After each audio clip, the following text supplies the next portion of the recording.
Let's talk about food in a survival scenario. This is something I don't hear enough people address correctly in my mind. Now, if I go out camping or hiking or whatever, or just go out to practice survival shit, I'll bring some sort of food, whether it's Mountain House or MREs or just a big stash of power bars or some mixture thereof. But if it's a real survival situation, how much should you be worried about food? I'm going to say for the average American, not nearly as much as they worry about it. And here's why. A few years ago, I was, 600 pounds and lost better than half of that inside of a year. I started out that whole process by not eating food for basically 2 months. I don't know if that's entirely recommended or not, but I found it a good just reset. And I lost like 45 pounds a month. So, from my perspective, I don't need any food at all for a really, really fucking long time. I'm not super skinny now. If you are super skinny, you should maybe plan different on food or whatever, but I have kind of some caveats to that too, and that's the show alone. On the seasons of that I watched, they were basically up in the Arctic having a starving competition. And you're discounting the guy that killed a moose with a bow and arrow and won the show, which is pretty badass. Everybody else was eating rabbits and fish that they occasionally caught, or otherwise just starving, and was losing weight like crazy. And basically everyone that didn't get out in the first week or so from various injuries or just psychological issues or whatever lasted several months of that. At least a month of that. And some of them were not super fat people. I think your average American has more fat reserves than they'd care to admit. Now, how long does it take to starve to death? If you listen to some people, it's like, well, you can starve to death inside of 2 weeks or whatever. That's just bullshit. That's people fucking lying to you. Again, look at the show alone. They're eating rabbits in the Canadian North for a couple months on end. That's basically starving. And you're like, well, but they had food.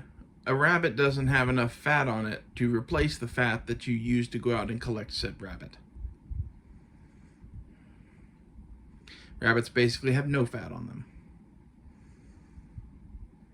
So in a real survival scenario that, you're a lost hiker or some shit who's probably going to be rescued inside of a week, you have much bigger concerns than starving to death. Now, is it going to make you lethargic and low energy and, hate life? Probably. But this is where, when I was starving, I didn't stop doing everything that I always did. So, I have a pretty firm opinion and grasp on that it sucks, but you can power through it. And it's one thing to, be doing whatever your everyday thing is. It's another thing to be hiking 40 miles a day in the backcountry. Like, roger that. But at the same time, in a survival situation, you're probably not hiking 40 miles a day. Okay? You're walking whatever you can walk, if you're moving at all. In most survival situations, you're better off finding some place with water and shelter and staying there until someone finds you. Assuming that you left any sort of plan for anyone that might miss you or whatever, or some sort of something that someone knows that you're fucking gone. If nobody even knows where you are or that you left or whatever, maybe walking back to civilization is a lot more of a priority. But assuming that you're not an idiot, you're not going to starve to death in a week. You're not going to starve to death in a month. Basically, no one is. After your body gets done eating every bit of fat off your body, it'll start eating muscle, and that's not ideal, and it gets dangerous. But at the same time, that process takes 2 or 3 months. Like, this is the shit nobody tells you, is that your average person could probably go months without food. Will they be almost dead at the end of it in some cases? Yes. But assuming that you brought some snare wire and some fishing kit, you can extend that time by getting rabbits or fish or whatever it is, and have the psychological and energy boost that comes with eating food. But this is something that it's good to understand if you're ever in a survival scenario. You know, I don't know how many people I've seen that are like 3 days without food and just freaking the fuck out and losing their mind and all this because they're gonna die. That's not a rational fear to have. That is a, well, we live in America and we eat 3 square meals a day every day. Do. That's like that mentality kind of a thing that you got to get the fuck over.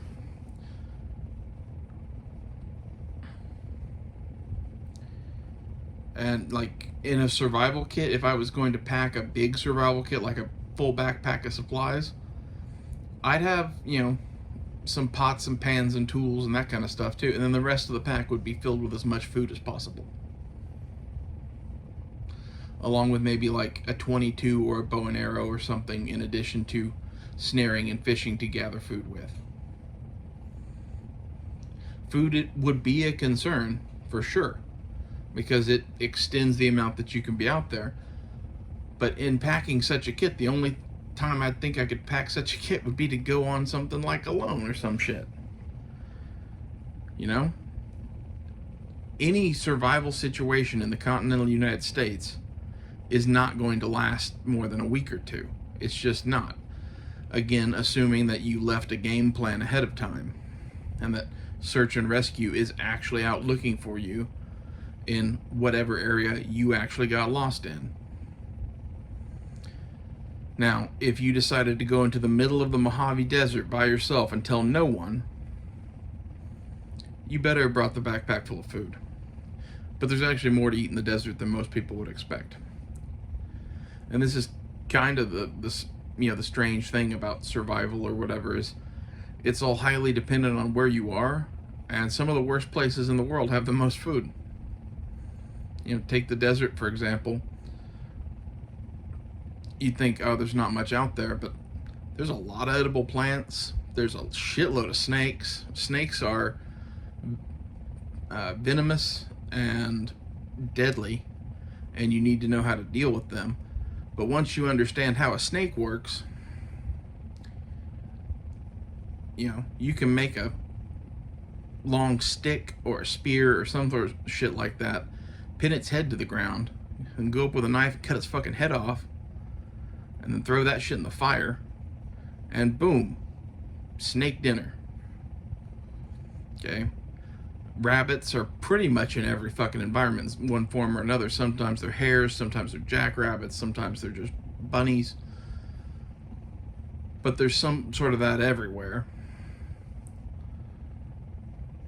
Anywhere where you're getting water from probably has fish outside of like little streams and stuff like that. So you're not totally fucked.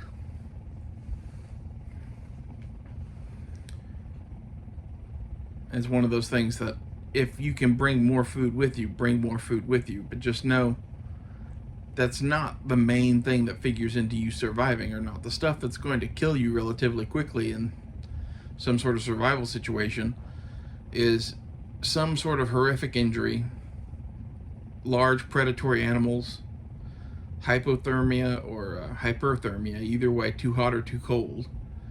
And those really will only kill you if you're a complete dumbass. Proposing that you dress for the weather and know how to build a shelter and know how to stay in the shade in the desert and know how to, you know, stay next to the fire in the far north, you're probably not going to die of those. Just some common sense shit that most people would figure out in about 15 minutes.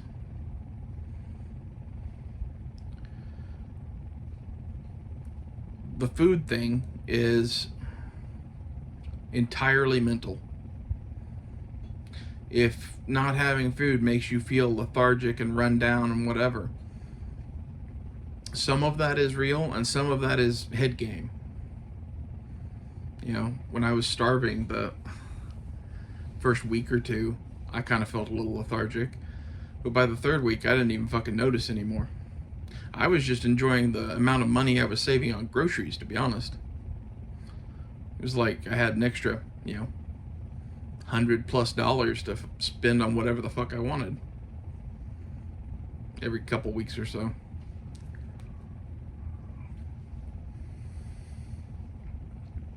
And having a positive mental attitude and knowing that you can make it longer, I think helps with that. Having enough fat reserves on your body to make it, longer before your body starts eating muscle, I think is a huge deal. There's a reason that so many people are fat today. Like the genes that kept us alive through the rest of human history are not mixing well with the modern American diet. So modern American diet is basically more food than anyone's ever had in history ever. And it tends to make people fat as fuck. Why does it do that?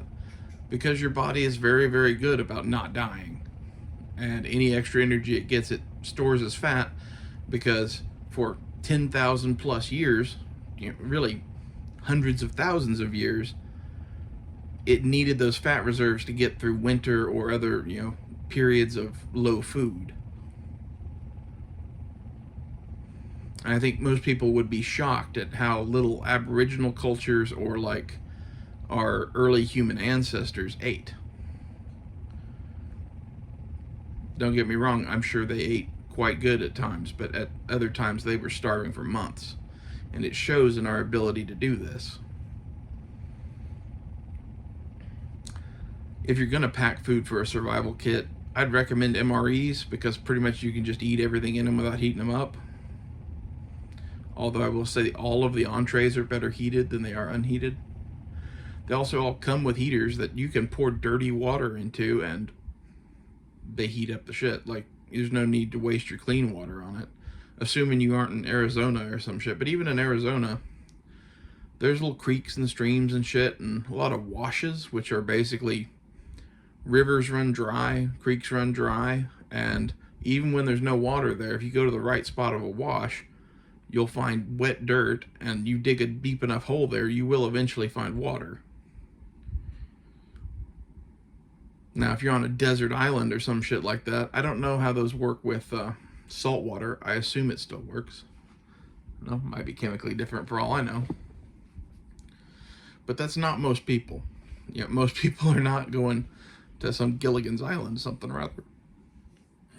And the true desert island that has no fresh water source on it at all is pretty much a death sentence. So, again, you have much bigger concerns than food. Dehydration doesn't kill as fast as people say either, unless you're in an extreme environment. But at the same time, it kills so much faster than food that you really need to be worried about water. It's just lucky for us that there tends to be some water everywhere.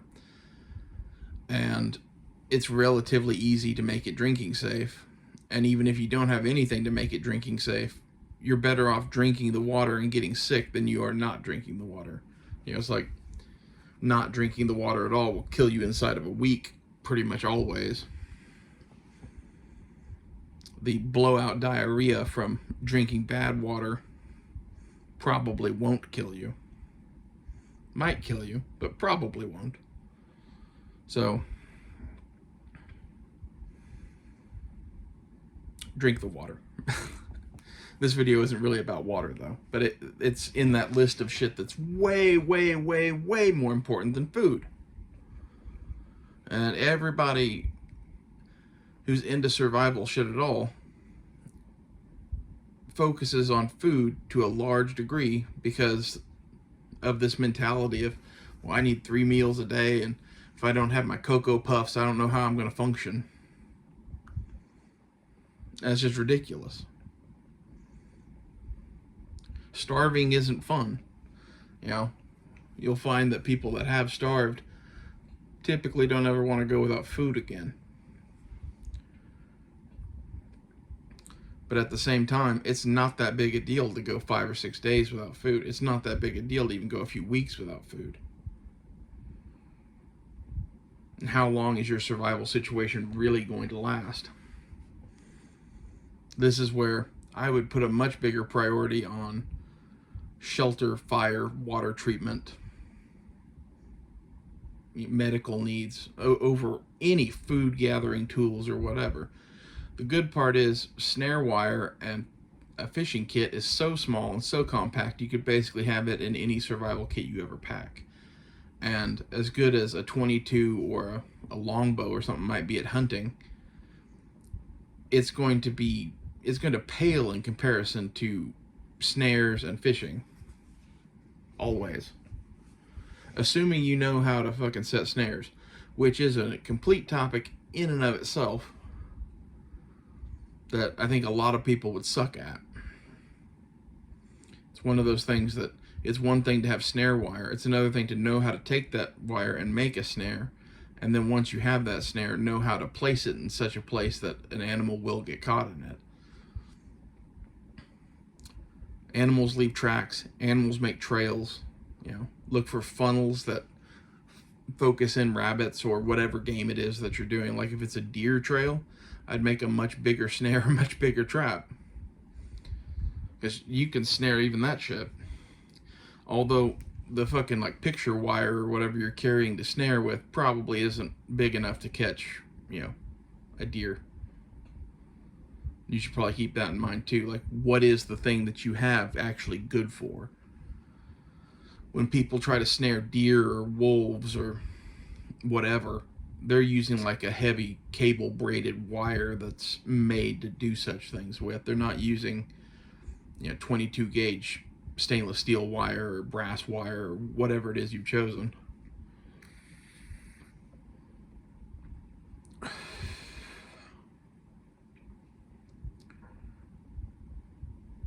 As much as I'm kind of poo-pooing the 22 or the bow, if you're a decent shot with either one of those, or both, I would be both,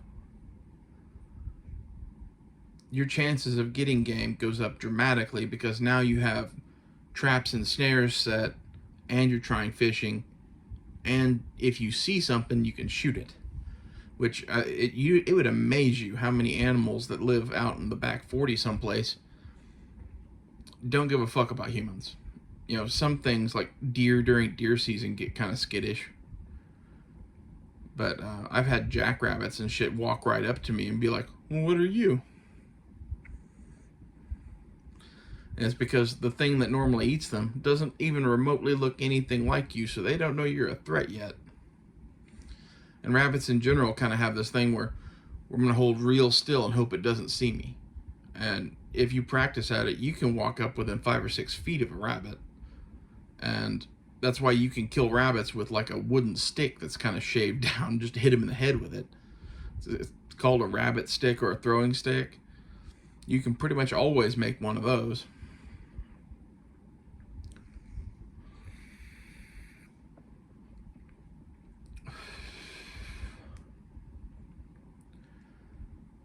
Our world is a strange and fantastic place filled with things to eat if you know where to look. And some of it's better than others, like all those survival shows and shit focus on, ooh, this guy's eating worms, or this guy's eating scorpions, or this guy's eating grasshoppers, and all of those things are true. And of those, I would probably pick the grasshoppers personally. I've heard scorpions are actually pretty good, so take that for what it's worth.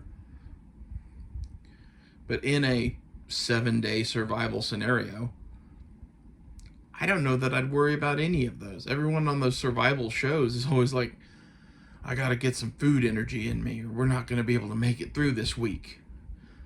I've gotta walk 5 miles out of here still. And I'm here to tell you that without eating food for several months, I could probably walk 5 miles. So could you. So could anyone. It's TV. They're playing up the drama of it.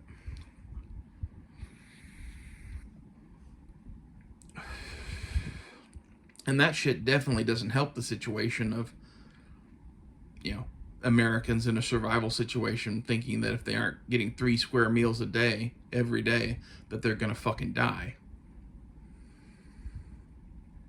It's one thing to have that in the back of your mind. It's another thing to watch a bunch of these survival shows and see Les Stroud or Dave Canterbury or Bear Grylls or whoever it is out there saying, we gotta get food energy in us. And it just reinforces this shit.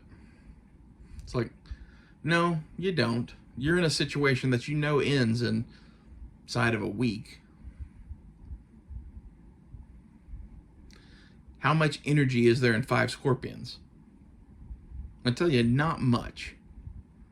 So if you don't want to eat that shit, don't eat that shit. You'll hear people like Cody Lundeen talk about how plate fright scares people into starvation and they die. Again, in a week? You fucking kidding me? You're not going to die in a week because you didn't eat scorpions.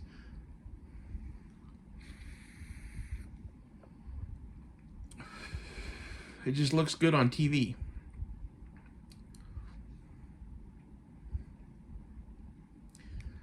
And like the modern American culture and population is so influenced by shit like that, combined with their grandma telling them never to miss a meal, combined with they've never gone more than a day without food in their life, that they don't even know how long they can go without food. It's entirely mind over matter in most cases.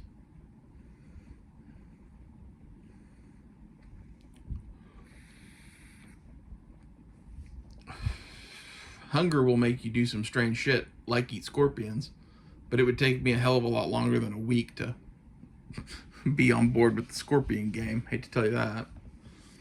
The other thing is, gathering wild edibles is cool and all, but really how much food energy is there in that shit? If it's a field full of blueberries, there's quite a bit. If it's 3 cactus fruit that you had to take 30 minutes to clean because they're covered in spines, not much. It makes you feel a little bit better because you had something. And that's one thing. But to act like we're not going to be able to make it out of this week scenario without getting something to eat at some point is somewhat ridiculous. This is my soapbox. Hope you've enjoyed it. There's not really much else to say. Going without food really sucks. Bring food. For sure, bring food. For sure, bring ways to catch food. But always know in the back of your mind, if I don't get anything today, it's not that big a deal. If I don't get anything for 3 or 4 days, it's not that big a deal. Trapping stuff in snares and fishing and hunting with a bow and arrow or a .22 is a game of patience, and it's a long game. It's not, hey, every time I go out I'm going to get something. You could go out 3 or 4 days in a row and get nothing. You're doing perfectly fine. Again, assuming that you aren't on the TV show alone and trying to stay out in the Canadian North for as long as humanly possible to win $500,000 or some shit like that. Or assuming that you're not like Glenn Villeneuve, who's from the show Life Below Zero, who just fucking lives out there. For someone like that, they have to get big game or they can't make it through the winter. And that's just like the reality of living out there. You in a survival situation are living out there temporarily, but it's going to end at some point. There's basically nowhere in the lower 48 where you can sit out with an open fire and a big orange signal panel on the ground that someone isn't going to go, what's that about, eventually? Especially if you left a game plan like you should, and search and rescue is actively out looking for you.